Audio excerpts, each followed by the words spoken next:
Doja Cat has made me realize how much I actually hate the media. I mean, everybody is like basically calling her the Antichrist. I just think it's funny how people say she's in the Illuminati, which is supposed to help her career, but yet she also hates her fans. So it's the math isn't mathing. It's so funny how everything that they were saying about her previously, and she just made a video, quote unquote, confirming everything they've been saying. And they're actually like treating this as if this is their huge aha moment. Like she's finally confirmed it. It's just such obvious trolling that it's kind of blowing my mind. And to be honest, I was not a Doja Cat fan, but I think all the hate and all the like accusations of her being demonic and selling her soul got me interested to look deeper. And I honestly realized that I think I like Doja Cat, and I think she does have a transition that's happening with her when it comes to her music and how she wants to present herself as an artist. And I kind of want to just offer a different perspective. And I know a lot of people aren't gonna be all ears for this because they've been completely engulfed in TikToks and tweets and Instagram posts about everything demonic regarding Doja Cat, but please just try to lock in. If you could lock in with me, then I think by the end of this video, you might look at Doja Cat differently. It's really important that we start kind of at the beginning of her album rollout, and that's the song that released prior to Paint the Town Red called Attention. Because, can I explain?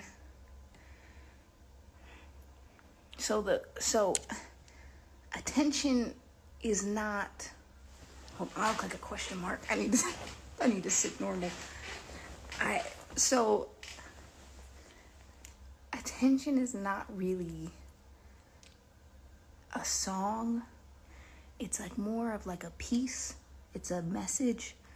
It's not really supposed to be replayed, but I thought it would be a nice thing to start off the whole rollout with that kind of thing.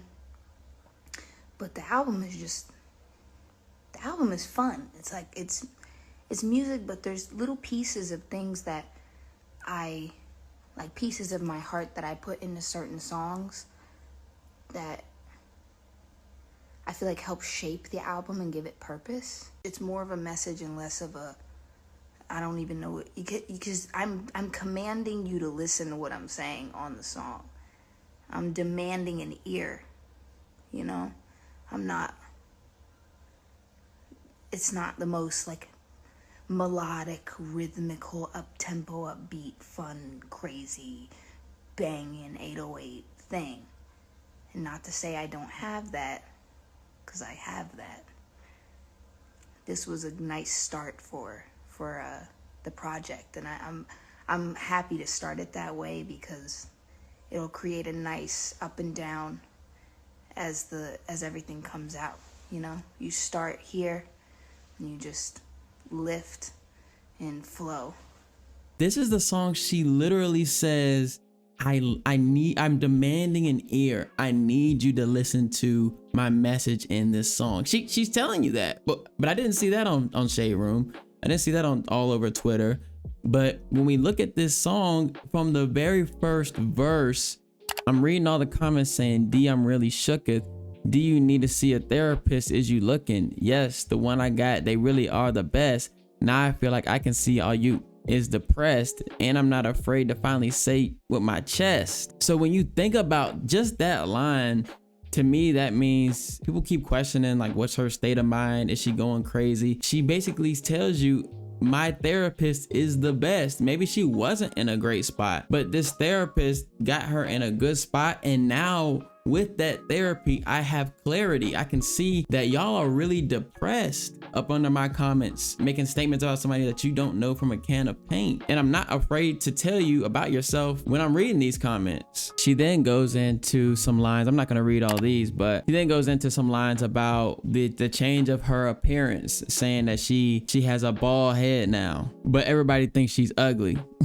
The bald head made her ugly, according to the world and their perception of what beauty is. But she's not fazed by it. She tells you, I give you the little bit of attention that you're craving. I'm gonna give you that attention that you're looking for. And hopefully you can take that attention and go do something else and stop worried about me. Because then she ends this verse by saying, you never cared about the music. It was never about the music. You didn't follow me for the music. And I think that's something that a lot of female artists struggle with, is my following is big, yes, but how many people are here for my music? And I think a lot of female artists struggle with this. Think about Sweetie when she sold less than 10K but has millions of followers. How does something like that happen? Well, it can happen when you are leaning into that narrative of sexualizing yourself on Instagram. Now I'm only showing up to the Instagram to like the pictures. That doesn't mean I'm interested in your music. I don't have to have heard a Sweetie song ever in my life to have followed her.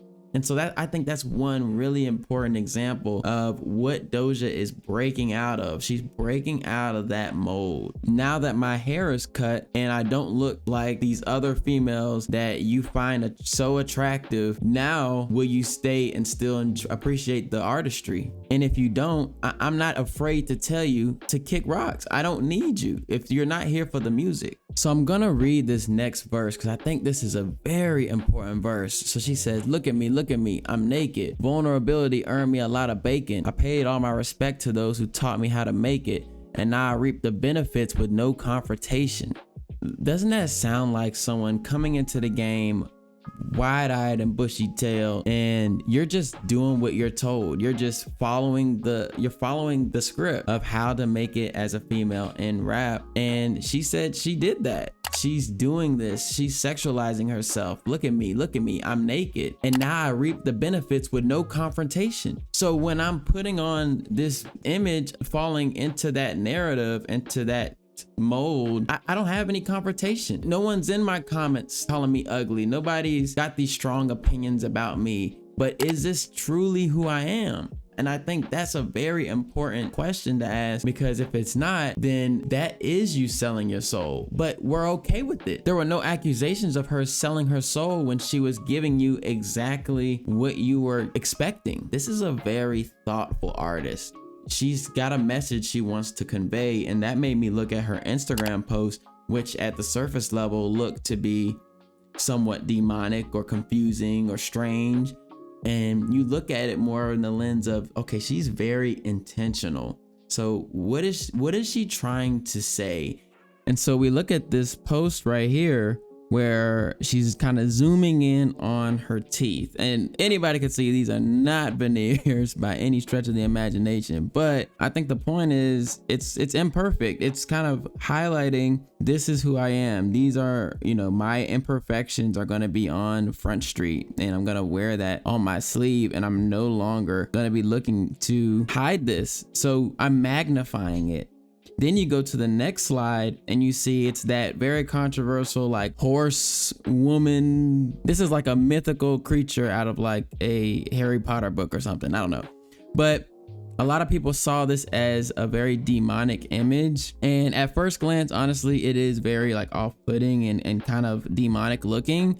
And it's kind of poses that question of like, why would you get something like this tattooed? But when you go to her very next post, it's also a post of similar creatures, and on that slide she gives an explanation. And so in Europe, they're thought to be monstrosities, these beings, in the way this art is portrayed. But it also says, unlike many of his contemporaries, Licenti did not see deformity as something negative. Instead, he likened nature to an artist who, faced with some imperfection in the materials to be shaped, ingeniously creates another form still more admirable. Think about that. Think about her getting this as a tattoo, and why you might get a certain tattoo. It's mainly those meanings that lie underneath is why you get these tattoos. And maybe this tattoo of this beast, yeah, it's off-putting for us, but for her, maybe it means it's a constant reminder that these imperfections are part of who I am. And so now when you think about that post, it's more about a post of me putting my imperfections on Front Street. And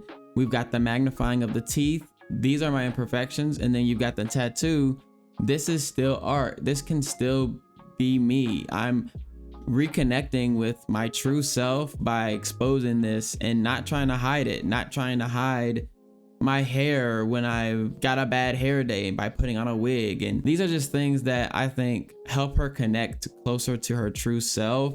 And when you look at the caption, it says purging you. So if you are thinking about what does it mean to purge, you're removing something unwanted. And I think in this case, it's these people that are following her that, you know, may pose as fans, but have so much to say about her appearance. She can't even cut her hair without someone making a slick comment or saying that she's being weird, or, you know, these are the people she's purging. And I want to kind of get to who my true fan base is and get rid of all this fluff. Just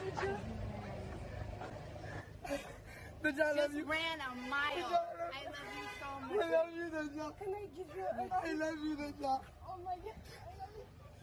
I love you. Have fun. I love you so much.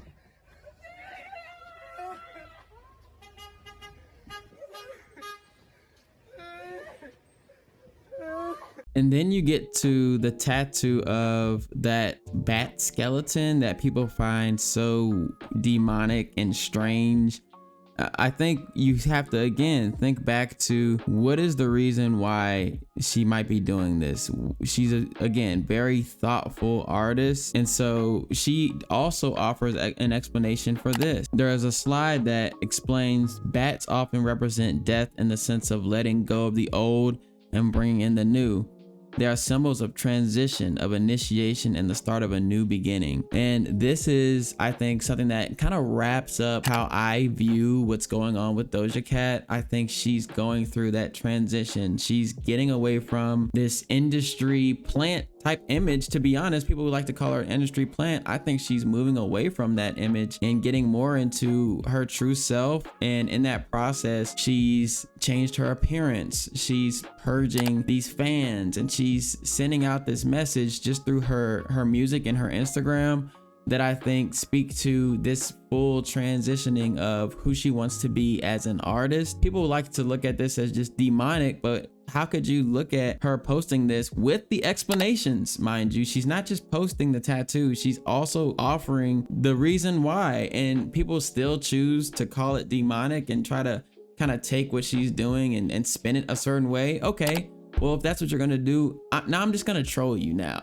And that's what she's kind of said, like, I'm just gonna start trolling you because you guys are so ridiculous. And I fully understand what she's doing, and that has overall just made me appreciate her more as an artist. Let me know what your thoughts are, good or bad, below. And if you like content like this, drop a like, a sub, and I'll catch you on the next one.